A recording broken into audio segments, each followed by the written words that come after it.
In February 2005, a serial killer who had eluded the FBI for 30 years made his crucial move. Months earlier, he asked police, "If I send a floppy disk, can you trace it back to me? Be honest." The police lied. They told him he was perfectly safe. In February 2005, believing them, he mailed a single purple 1 megabyte floppy disk to a Wichita TV station, thinking he had outsmarted the system. He had no idea that a hidden, invisible file structure built into his computer was about to hand police his name, his church, and his exact location. How did a piece of technology smaller than a digital photo end a 3-decade manhunt? The answer lies in a hidden layer of data you use every single day, without even knowing it. To understand how investigators crack the disk, we first have to understand the physics of 3.5-inch floppy disks. Inside that plastic shell sits a thin, flexible circular platter coated with a magnetic material, usually iron oxide.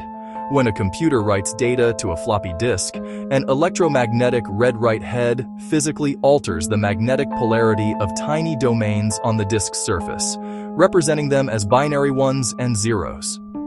This data is organized into concentric rings called tracks, which are further divided into sectors. For a user, saving a file feels instantaneous. But under the hood, the operating system is organizing these magnetic charges using a blueprint called the File Allocation Table, or FAT system. It is a highly structured, rigid physical process, and every action leaves a permanent physical footprint on the magnetic medium. The suspect believed he was safe because he had deleted the files on the disk before sending it. However, in computer science, deletion is largely an illusion. When you delete a file on a FAT-formatted floppy disk, the computer does not actually go in and erase or overwrite the binary code. Doing so would take too much processing power and wear out the drive. Instead, the operating system simply goes to the File Allocation Table directory and changes the very first character of the file name to a specific hex code, hex E5. This code tells the computer, "This space is no longer claimed. You are free to write new data over it when needed." But until new data is actually saved directly on top of those exact physical sectors, the original file remains fully intact, completely readable by anyone with the right tools. When forensic analysts received the purple floppy disk, they didn't just double-click it in Windows. They used specialized software to create a bitstream image of the disk, ensuring not a single bit of data was altered. They then opened this digital clone using a hex editor. A hex editor bypasses the computer's standard user interface and displays the raw base 16 hexadecimal code stored in the disk's sectors. To the untrained eye, hexadecimal looks like a chaotic wall of numbers and letters from A to F. But to a forensic examiner, it is a map. Hidden within the unallocated space of the disk, the analysts located the deleted fragments of a Microsoft Word document.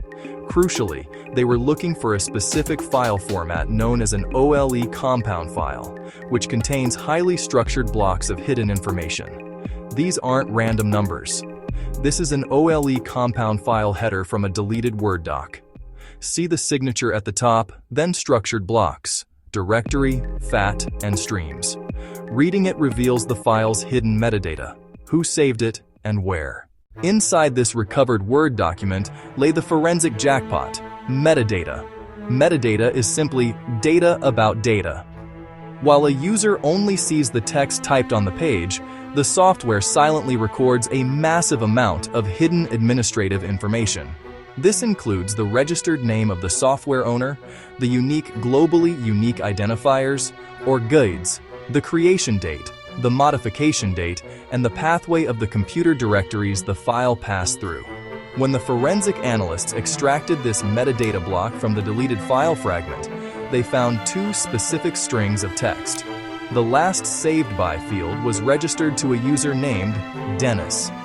Even more damaging, the directory path revealed the file had been modified using a software template registered to the Christ Lutheran Church. Armed with this precise digital signature, investigators didn't need to guess.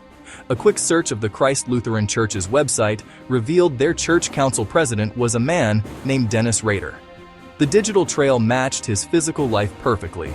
This landmark case permanently changed how the public viewed digital privacy and security. It proved that in the modern era, our physical actions are constantly shadowed by invisible, permanent digital footprints. A single megabyte of recovered machine code solved a 30-year mystery. Welcome to the Room of Proof. If you want to explore the fascinating science that solves the world's most complex puzzles, hit that subscribe button and turn on notifications. See you in the next investigation.